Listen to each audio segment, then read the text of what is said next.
Bonjour.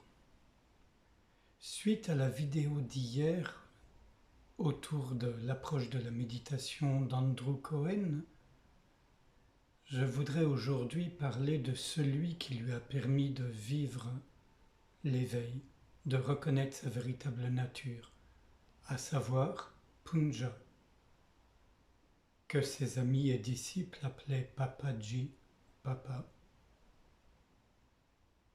Andrew, avant de rencontrer Punja, avait longuement pratiqué la méditation vipassana et avant encore il avait fait des exercices de Kriya Yoga, très influencé par Autobiographie d'un yogi. Il était également musicien et après un petit séjour en Inde, il avait décidé de partir en Asie pour je ne sais plus quel art martial ou méditation. Voilà. Et il est tombé sur Punja à Lucknow, où Punja résidait. Et son voyage s'est arrêté là, et il a découvert sa véritable nature. Et la suite, vous en avez eu un extrait hier. Donc Punja, qui a été son maître pour ainsi dire, même plus que pour ainsi dire, il a été son maître. Voilà. Punja, lui, il a passé du temps auprès de Ramana Maharshi. D'ailleurs, Henri Le Sceau lui a rendu un bel hommage. Donc Punja était ce qu'on peut considérer un maître de l'Advaita. Et là, je vais vous proposer un extrait qui montre un peu sa façon de procéder. Je chausse mes lunettes.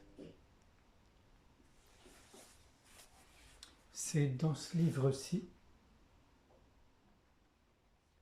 Le Réveil du Lion aux éditions Le Relier. Depuis, il y a une version en poche qui est sortie. Le titre n'est pas tout à fait le même, ça doit être Rugissez quelque chose. Je vous laisse chercher, là, je ne l'ai plus en tête.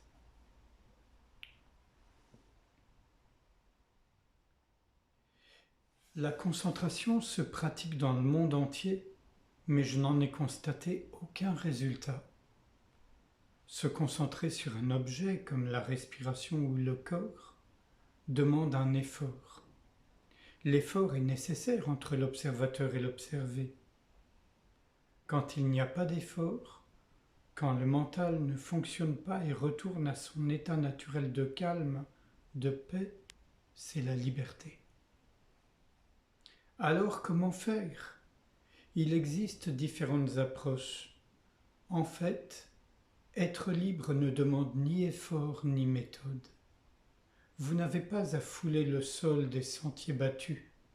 Vous devez découvrir votre vraie nature, qui vous êtes. Avant d'essayer de savoir quoi que ce soit d'autre ou de suivre une méthode quelconque, laissez tout de côté. Asseyez-vous calmement et n'activez pas votre mental ou votre intellect. Alors, observez l'observateur lui-même. Ceci est votre vraie nature, d'où vient tout le reste. C'est votre propre nature, ne l'oubliez pas. Si vous faites quelque effort ou si vous utilisez une méthode quelconque pour essayer de réaliser quelque chose dans un futur éloigné, vous serez à nouveau dans le temps, lequel est mental, et ce ne sera qu'un jeu du mental. Mais votre nature originelle est vide, et c'est ce que vous êtes à chaque instant. Suivez une pensée quelconque apparaissant dans votre mental et découvrez qu'elle surgit du vide, de sa source.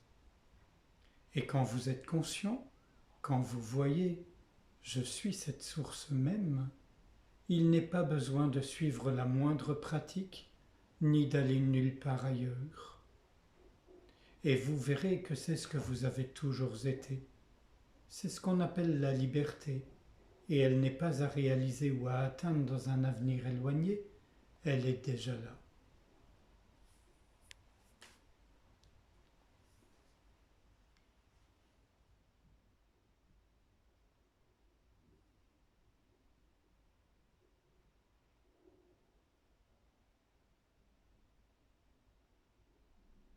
Comme vous pouvez le voir, il y a vraiment une lignée de personnes qui invitent à lâcher les méthodes, les techniques, les dogmes, les doctrines, sans les condamner, mais en disant que c'est absolument inutile. En termes d'éveil et de nature originelle, je veux dire, ce qu'on est vraiment. Si on veut obtenir ceci ou cela, alors oui, les méthodes, les pratiques sont nécessaires. Mais pour être, on est déjà. Que faire pour être ce qu'on est déjà?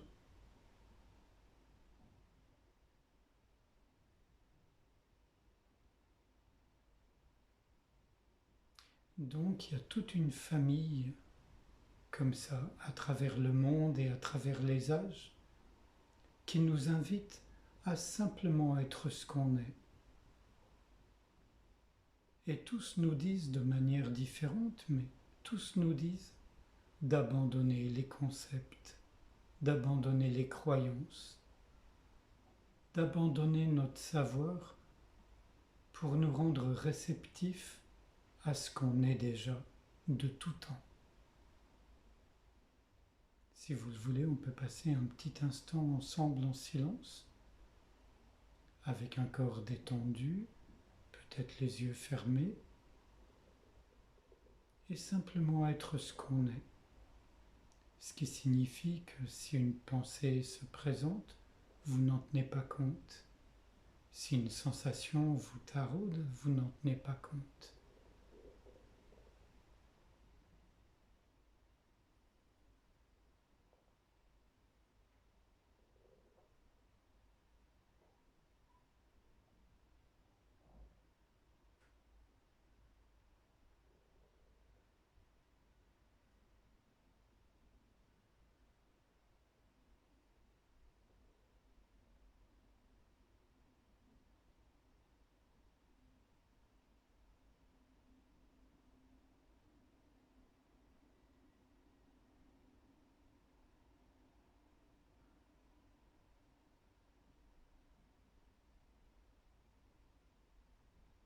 Vous laissez les pensées qui peuvent se présenter aller et venir. Vous ne vous impliquez pas en elles. Vous ne focalisez sur aucune sensation, même si ici ou là il peut y avoir des douleurs. Vous vous intéressez à ceux-là qui observent cet espace infiniment ouvert, comme je l'appelle.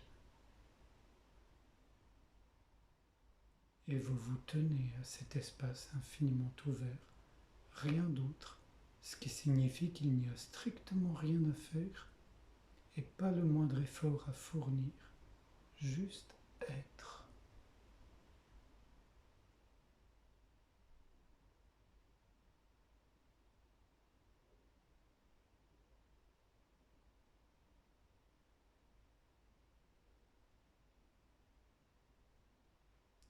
Je vous remercie. Dans la prochaine vidéo, je présenterai quelqu'un d'autre, une autre approche de la méditation. Merci et à bientôt.